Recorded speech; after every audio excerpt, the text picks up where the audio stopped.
Head coach David Riley for the WSU Cougars basketball team has had quite the turbulent season during his first year coaching. It started off with a bang when during the first half they were down 21-5 to Portland State. They made a massive comeback and eventually scored triple digits in their very first game of the season. After starting the season 5-1, the Cougs got some very unfortunate news. Their leading scorer, Cedric Howard, would be out with a shoulder injury moving forward. He would not play a game the rest of the season.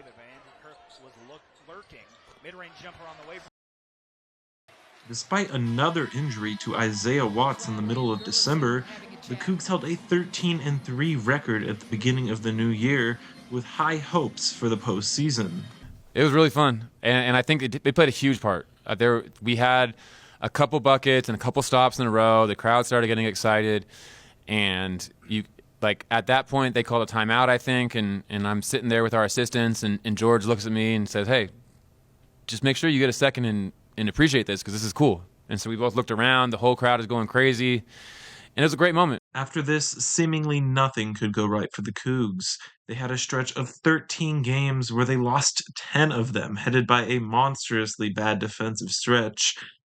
And at the end of that, Coach David Riley had some very forlorn words at a press conference. Year one is tough, especially year one with returning two players, and Isaiah really is the only one that had minutes, and I get it. We had three Eastern guys that have played the majority of the season, but they're still in a new conference. They're still learning a bunch of new stuff, and we've probably skipped some steps foundation-wise, whether it was in the summer or the fall, because we're trying to put all this stuff in.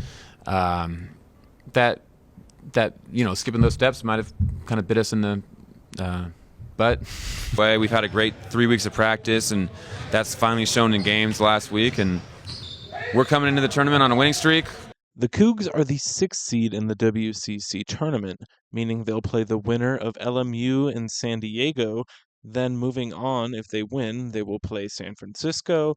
If they win that game, they will then move on to Gonzaga. And then if they win that game, they will move on to the championship, where they will play the winner of the other side of the bracket. This has been Emery LaFeste reporting for Murrow News 8.